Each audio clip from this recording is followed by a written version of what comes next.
Hi guys, welcome back. My name is Roksana. I'm the host of the Rising Stars.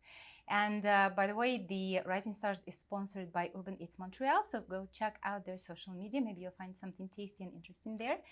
And I have a guest today, which actually I met at the beginning of my journey, and she was a big inspiration for me. Welcome, Deborah Stupple. Good morning. Good morning. Thank you very much for joining us today. Thank you for inviting me. And, so exciting. It is actually, and it is for me because I looked at your story, I read your bio, and I was fascinated, and I was excited to share the story with the audience as well. So let's go back, and I usually start the conversation in a different way. I usually say, well, tell us about your story, how you joined the acting, but I know that your story is different from the other ones. So let's go back in time, in 1970. Right, a long time ago. A long time ago, when you were working in a big paparazzi agency in Europe, and you were writing the reportage Copywriting, stories, copywriting for the about the actors, about actually the industry that you are working in right now. Yeah. So tell us a little bit about going back then, and we'll start journey from there. Okay, yes, I was. I lived for 10 years in France, and I was working in a paparazzi agency, SIPA Press, which was one of the biggest agencies at the time. And I used to get the weekly report from Hollywood. So I would write up all the things that they had about the stars and the movies at the time. I can still identify any movie from the 70s. But also the paparazzi would go out and take photos of all the people at the time, especially Princess Caroline, all the news stories, Tenerife, Giscard d'Estaing, all that stuff. And I had to write up like about 10 articles a day for all the press around the world. 10 articles a day. Oh, yeah, wow. That's developing that muscle. Oh yeah. Delivering quickly the story. Yeah. I was very happy one day somebody said, oh, they want to do my job. I said, go ahead, here's a typewriter, here's a paper, good luck.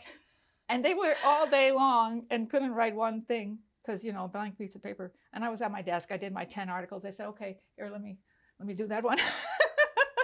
But I'm thinking it's difficult. It's like one thing is that when you're writing because you have an inspiration, and here it's a job, and kudos to you. Yeah. But back then, did you have that interest in acting, or it was more just the observer and more like a writing kind of path? I wanted to be a writer at the time. I wanted to be a writer. Of course, acting was always in my head. I had always since a child, but my mother told me it was not a good thing to do, so I put it aside, and I wanted to be a writer.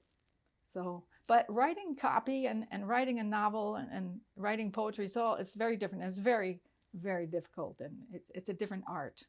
And so one point in the press agency, I decided, well, there's no such thing as nonfiction because it's pretty much, not that it's fake news or made up, but it's, they choose what you're going to see in the paper every day. It's not, we saw all the news, and then you get the newspaper the next day and you see what editors have chosen to put there, and you start to say, well, it's not really a field I really wanted to be in. But I was moving to Montreal anyway, and there are no paparazzi agencies here. So you moved here, and still you came to the acting at a later stage. So first of all, what brought you into acting? So you said that it was a childhood dream, but then what pushed you to start pursuing that dream?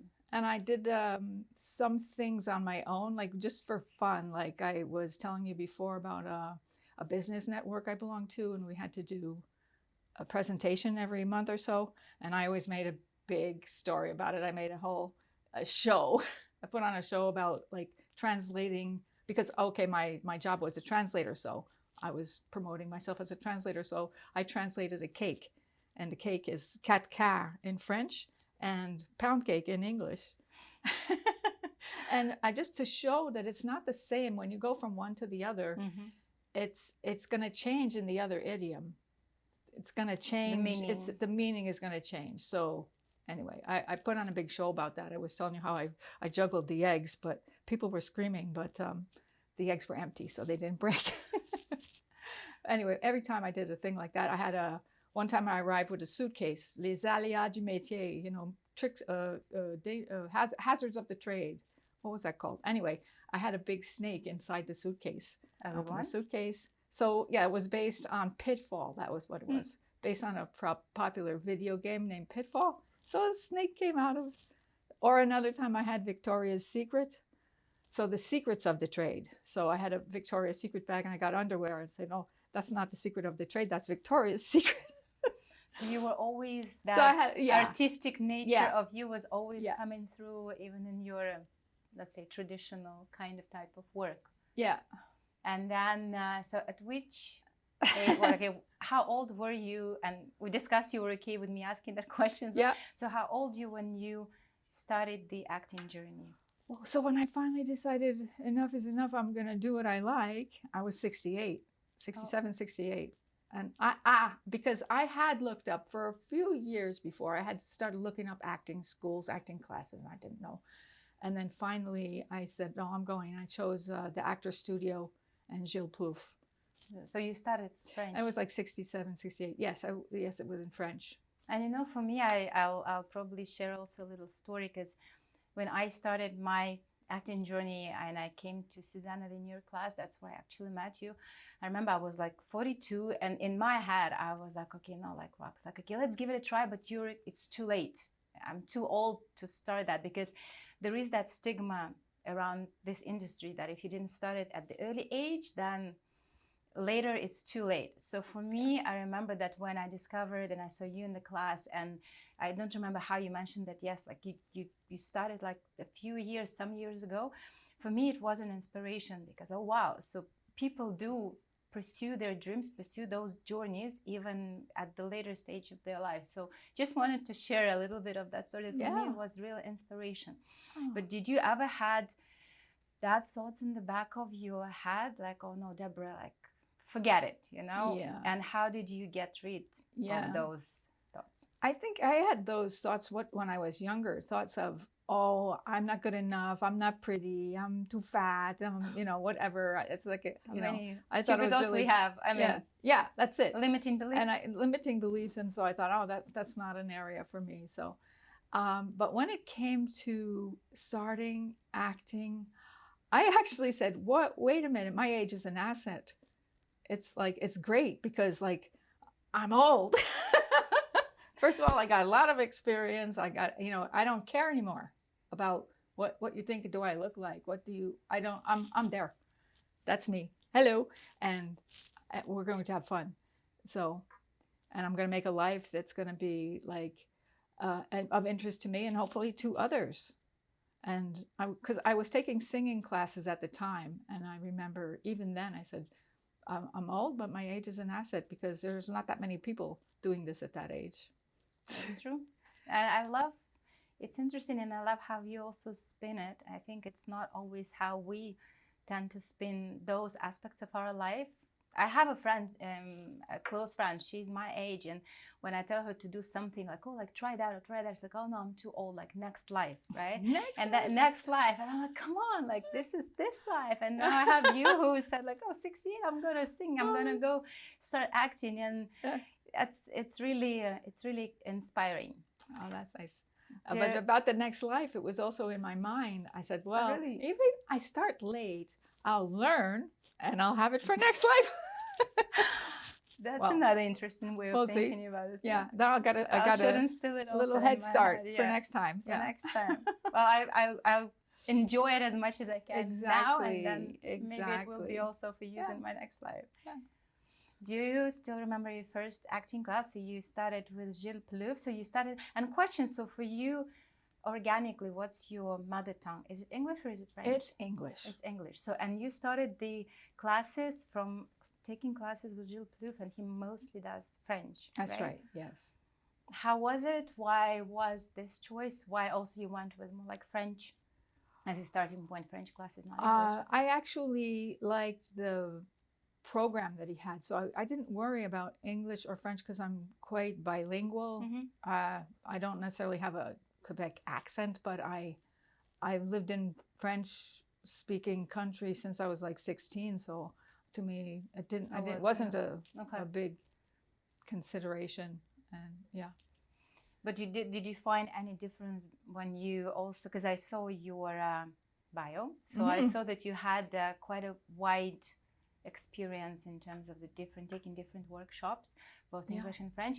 Did you find any differences between those, and also did you find for yourself any differences acting or doing acting workshops in French versus English? I didn't actually find a difference per se, you know.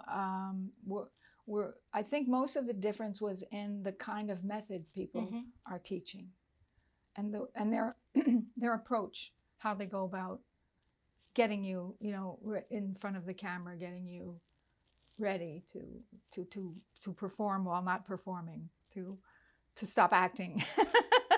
Were you stressed? Were you nervous at your first class? And no, the first class was just an introduction, and was like everybody introduced themselves. Why are we here? What are we doing? It was quite pleasant and everything. Then we went home. Then it was COVID. Next class was canceled. Okay. It was very short. It was really short.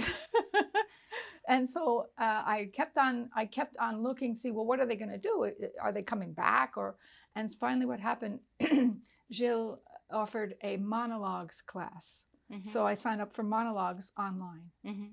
And I tried to do, I Believe in the Church of Baseball, which is the opening monologue of the Bill Durham movie. I think it's Susan Sarandon. Anyway, I believe in the Church of Baseball.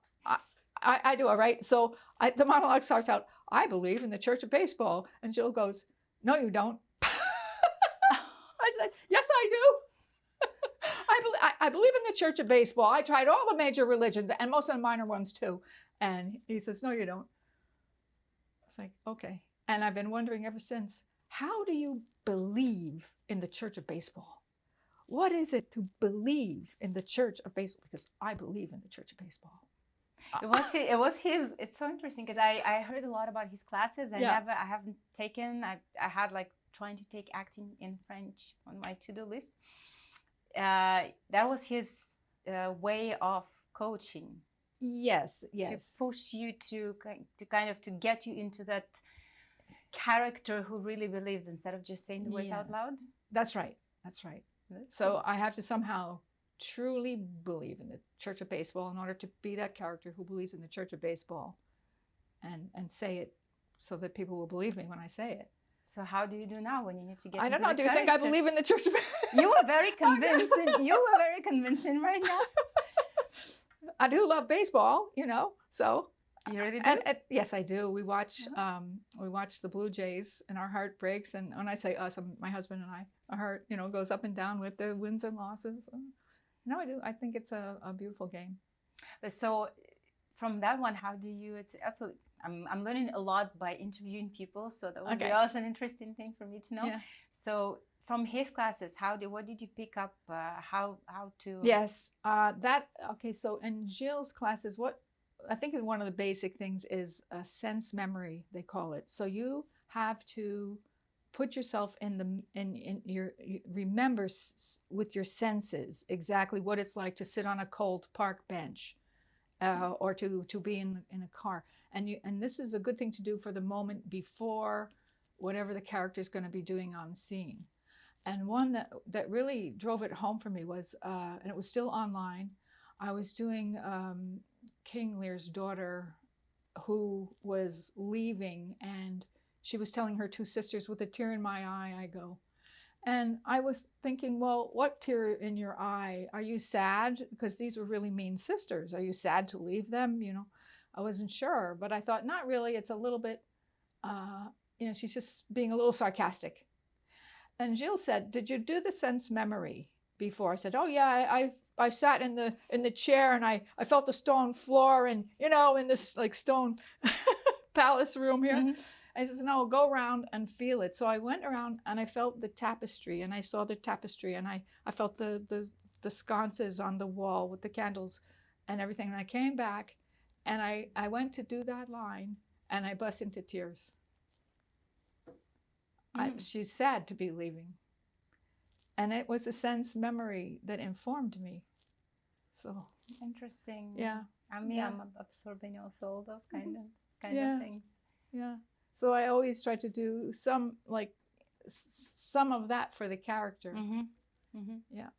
It's That's interesting. I know also that you are, so you worked for quite a while as and I guess you're still doing the job, you're still working Conference interpreter. as conference interpreter. And I just told you just before we started that I was asked once in my previous corporate life to translate something for someone like on the go. My brain got like it exploded. How it's, I find it so difficult to listen, process, translate, and not to miss whatever is the next phrase going, because nobody's waiting for you to translate. Like they go. So first of all, it's so difficult how you do that. And then the second questions, I'll back into two questions altogether. How does it help, if it helps you as an actor in your acting journey? I don't know, maybe any tips or tricks or memorizing the lines, or because I find that that's an experience that for sure should be somehow contributing into the acting journey. That's what I thought. I thought when I started acting, I said, I've got lots of transferable skills. Maybe a little less than I thought, but the one thing is you really have to think on your feet and you have to react immediately to a situation for real. So when you're translating, yeah, you have to be, well, you get in sort of in sync with the person who's speaking, and then you have to react when they react. So it's the same that actually we always it's a transferable skill, right? Exactly. Taught in acting, you need to listen to yes, the you need and be in the moment. You listen really deeply. Yeah, right in the moment. So there's that one, and thinking on your feet, like being able to like make something up. Like I remember there was a comedian on stage one time. I was speaking a mile a minute in English, making jokes. Were translating. And I have to translate, and I don't know the joke, and I don't know what he's going to say, and it's into French, but the French people were laughing their heads off. I guess well, so you did a good job. I was keeping up, man. Yeah. Then from this one, how do you manage the stress? Because then you should be a very very well trained. It's adrenaline. For stress. It's stress adrenaline. Management. Oh yeah, and at one point, all of the interpreters we say we're just adrenaline junkies, really, because you're there and it's adrenaline pumping the whole time, right? So, I think that's one way I manage stress. Is like when I was coming here today, I got lost. I couldn't find the building. It's going to rain. I don't know what's going to happen. I said, here you go. You just create like this adrenaline push. Like a junkie, I just get this fix. Like now you're pumped, you're set. It's crazy. But to really manage stress on the set, I come prepared. That's it. But I can be as prepared as I want. I'll still get lost, or there's traffic. Or one time there was so much traffic. I'm coming down St. John Boulevard and I couldn't get to the venue. I had to drive through parking lots. I was like half an hour late, but I thought, well, things happen. It is what it is. It is what it is. That's the other thing. You have to be sort of zen. At the same time as being pumped, you need to be zen. You have such a rich life. You had a lot in your life, and it was not a smooth journey neither. How does it? Because I find that also as we move along in our life as well, we kind of, the whole experience, it gets layered, so we become a much more like rich from the experienced person, so that when it comes to bringing some characters to life, it also, I find, helps. The richer your experience was, the easier you can find those moments that you can relate to as the character, go back in that archive of the memory, right, dig it out and go, okay, that's where I can connect to I don't know, to get into the character, to bring tears as well or something, right? Like we were asked to do different things and said. How does it help you? And how does it help you also to be a multifaceted kind of the actor? Right. It's exactly like what you said. And it just brings to my mind, I have a lot of respect for children or teenagers or even people in their 20s who are actors. I said, where did they get that character? Because I get it, the character, because I've lived it probably. And I believe we can find all the characters inside us. Even like one time I had to play this really terribly racist, they called it racist Karen. And I'm not like that at all, but I had to find her. And because I have such a long experience, because I lived through so much stuff, I could find enough to be her. you know. Mm-hmm. And I draw on that. I think you can find everybody inside you. But I wonder, the young people, how do they do it? But you know, when you're my age, like, Imagination. oh, imagination, yeah. Yes. Or they The get new it from, generation also, they get it. they're different. Yeah, yeah. Mm. Anyway, for me, it's true. It's finding whoever it is, find her Inside you. inside. Yeah, and then I bring her with me when we go to the set. But it's in and out, right? Yeah, some people stay in, but I like we can you know, we can Switch. we can switch. Yeah. Do you think you have a type? I mean, like a lot of actors, like we define our typecast, or we are defined by the productions because we're typecasted for a specific role. Yeah. So do you think you have a typecast, and is this typecast, or how much is it connected to, let's say, the roles that you would be willing to do, the characters you would be willing to play? Oh, yes, it's really connected. I think I'm pretty much, well, I don't like the word typecast so much, but I get to be the kind old lady a lot. Or just somebody kind, somebody sympathetic, somebody empathetic. There was the racist one. There's another one very funny. It's an old lady who cuts the cables in a construction. Naughty old lady. Naughty old lady. Naughty That's old right. Not lady. nice old lady. Mean old lady. So I did a couple of things like that, but mostly it's a kindly person who has like some kind of wisdom and understanding, and sort of is going to be like the emotional glue of a situation. Yeah, and the humor maybe, and that, I mean, that's what I want. That's what I want to do. I'd love to be like, have like a recurring role where of a sort of a maybe retired housewife or matriarchal figure who's the humor of a situation, who's the emotional glue of a family, who, I don't know, just that, and that's what I happen to get cast as a lot. So which is good. It's good. It's very good. It's not always aligned. That's what I heard also from the people. Yeah. But no, for me, it's pretty well aligned. And then genre-wise, do you prefer more, I don't know, drama, comedy? Any preferences around there? Yep. My favorite thing is the comedy drama. Comedy drama. Okay. Yeah, that's my favorite thing anyway. It's like a drama, but it's got it's not necessarily black humor all the time, but it could also be black humor. But there's a humor to everything that you live through. There's always a humor there. You know how they say we'll be laughing about this in 10 years. You know, some tragedy or whatever situation happens, we'll be laughing about it later because there's humor, I think. What's the most memorable so far, I know, let's call it milestone, or the highlights of your acting journey? Some experience that you really, I mean, all the experience, every time you go on set, it leaves the trace in your heart because you're doing what you love, but anything specifically that was like, oh, wow. Oh, well, I guess recently I had a really fun time. I had a commercial that I did. That was a fun one. Yes, yes. It went viral. I was like, oh my goodness. So that was pretty memorable. And it was a retired housewife, but a little ditzy. But with a humor. It's very funny. The commercial's super funny. So, yeah. How many million views it reached? It was... Pardon? How many million views it reached? Oh, it hit 7 million in like 4 days or something like that. I think the definition of viral is like, I was checking. I was like, oh my goodness. Because I had no idea. Like, I did the commercial. I came home. I thought, okay, well, whatever. We'll see this in a month or something. A few days later, the production company sent me a copy of it. I said, they already finished this thing already? And it was online already. And I got, like, people were calling me the next morning saying, I saw you on this commercial. So.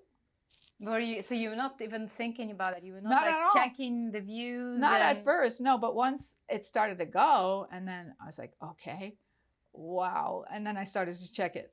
Yeah. Yeah. To see if it's going to hit the mark. Yeah. Yeah. And I think it's still on the air. Well, yeah. For how long it's going to be airing? Pardon? For how long it's going to be airing? I don't know how long it's going to be airing. I have no idea. They were thinking of doing a follow-up commercial to it, so I haven't. Well, good luck. We'll see. Maybe they'll come back. Maybe.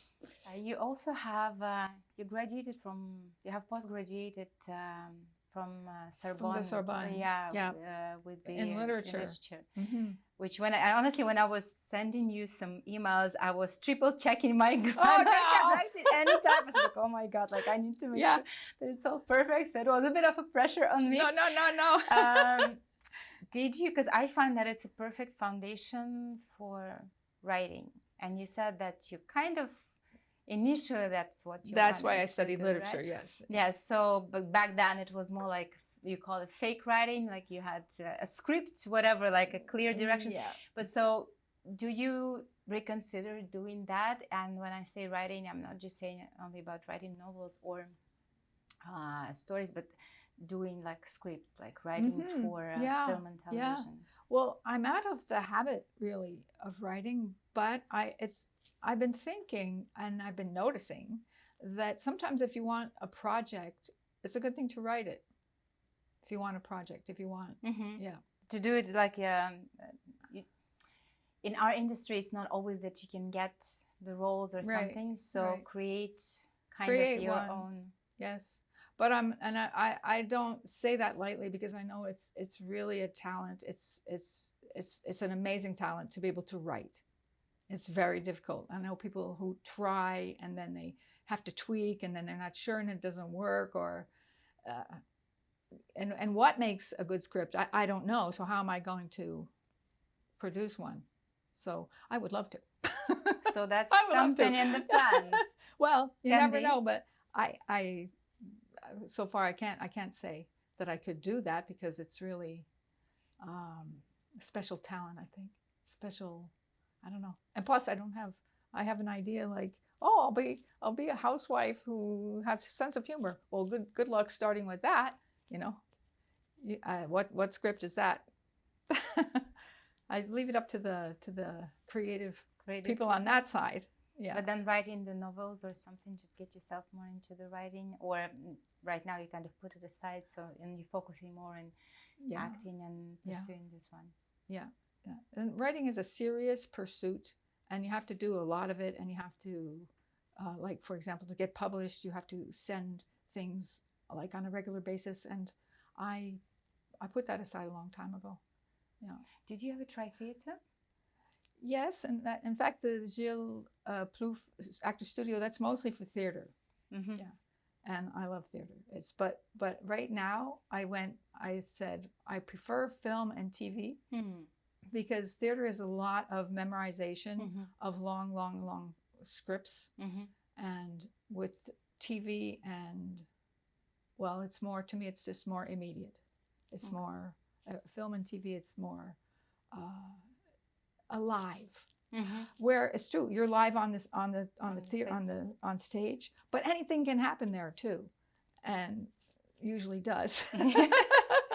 Where in the film and movie industry, you can redo, you can take out that whole part that she did there.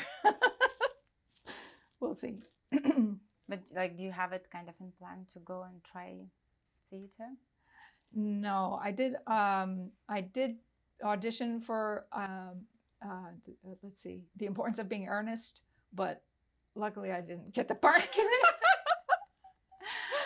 Yeah. So no, I really prefer TV and movies. Yeah. If you looked back, would you start your acting career earlier? Would you change anything? I actually wouldn't change anything because things, I believe, they happen for a reason, and they happen in a certain way for that reason. And I remember, like, when I was 20, I was in no shape to try to be an actor, even if I wanted to. I didn't have the self-confidence, for one thing.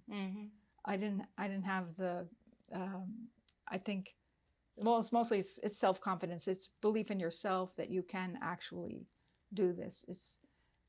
I was too immature, maybe. I don't know. That's what I said. I admire young people who do this because how do they get beyond all the things that you have when you're young? And so I wouldn't have wanted to start then. I wouldn't have wanted to start in the middle either because that was I've got my family, I've got little kids. I mean, I can't really focus. I can't put all my energy into it. And so then when it came to that, it was like too late. I'm way too old now.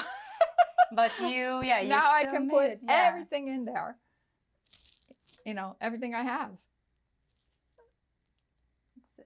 I really respect that kind of thinking and approach, because it's really rare. Not a lot of people have that approach and that have that mindset. What's next for Deborah?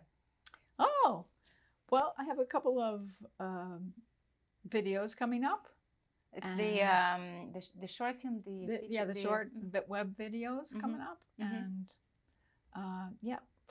so far, like my plan is on track, and I'm hoping in the future to have a recurring role somewhere in something. But if I have to write it, I will.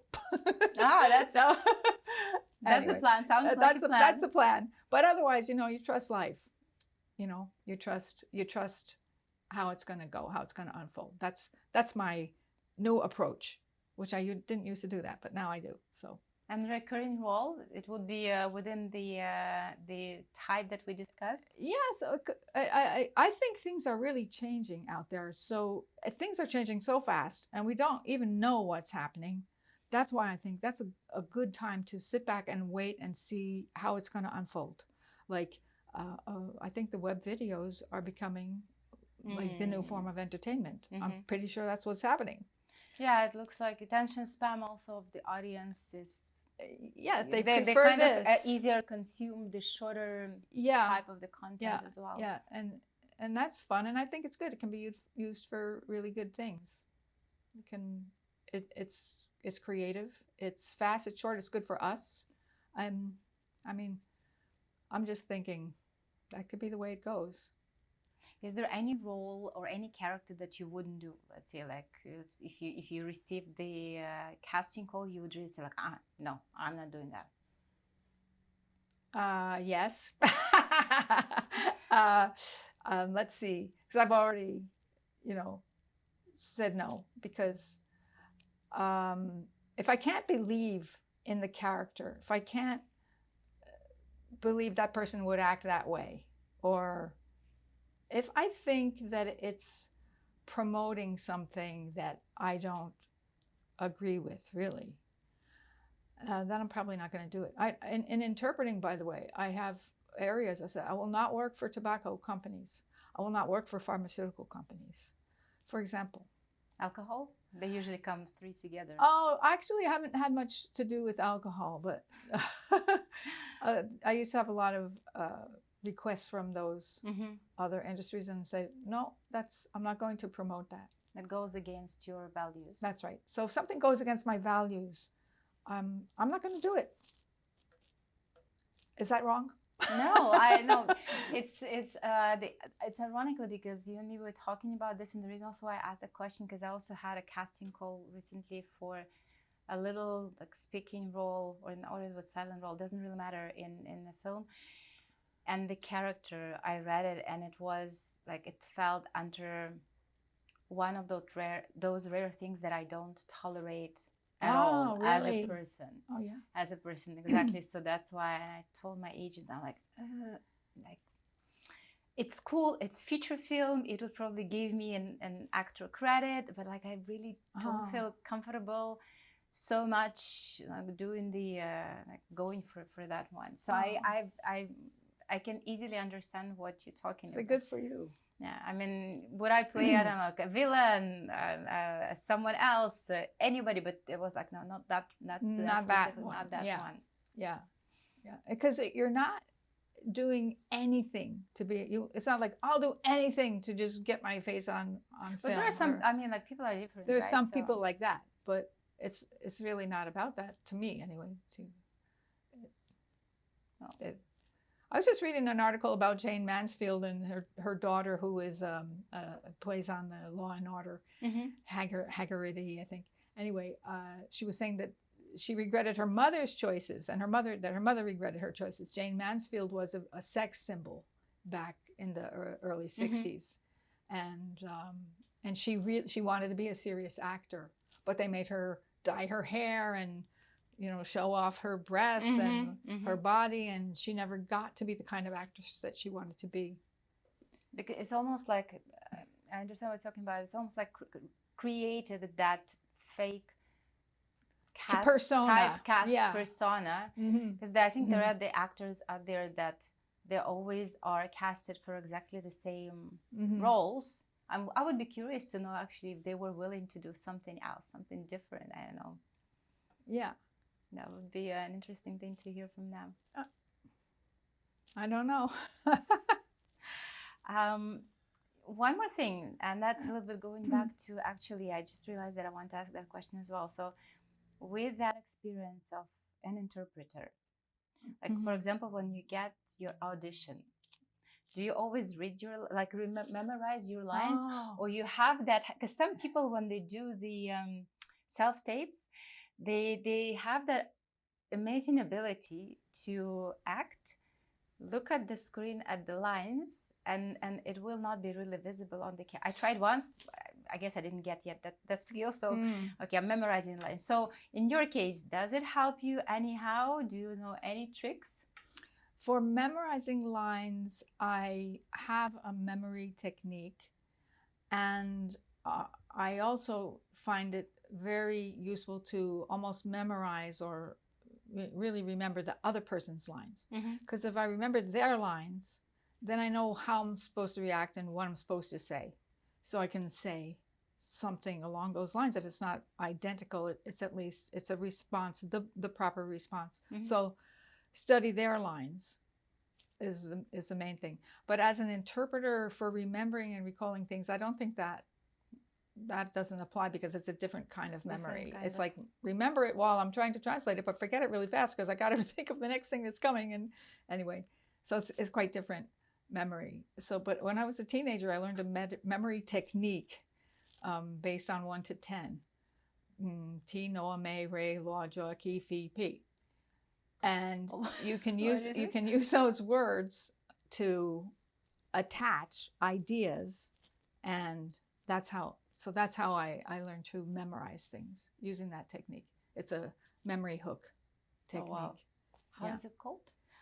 Well, it's called the FIRST method, FURST. Okay, but that's like in the 1960s or something that I bought this mail order book called Memory First, FURST. Okay. And I never heard that. Yeah. So I can impress people, like at a party, I can remember 100 words if you ask me. And then you want to know what word 46 was? I will tell you. Or word 83. It's because of these hooks. It's that you attach to every single word. Yeah. That's cool. I'm gonna Google it out. I don't know if it's on Google because it's that old. No, but I mean the book. It doesn't matter how old it is. I'm pretty sure you can find anything on Google. Yeah, but I think it's a technique that's taught by another areas as well. Silva method teaches it, I think, which is a mind control method. Anyway, it's memory hooks. So. Jerry Lewis used to do it. He did it. He impressed everybody on Johnny Carson one night, and his way was to have 10 things in the room, and then he would attach the 10 words to the 10 things. Everybody was so impressed. I'm definitely gonna go. I'm always looking for those different methods or new things to have in your pocket if you need to pull them out. So I think also really understanding what you're saying and why you're saying it, that's a big memory boost right there. Thank you very much. It was a very interesting conversation, and as I said, very inspiring conversation. I hope for me and for the audience it would be the same. So thank you very much for joining, for spending this time with us and sharing your story, Deborah. No, thank you, Roksana. It was a real pleasure. Yeah, I'm gonna go check out how many views your commercial is now. Okay. I'm curious. 7 million. It's a great that was in 4 days, right? Yeah, but that's good. I don't know up to now what.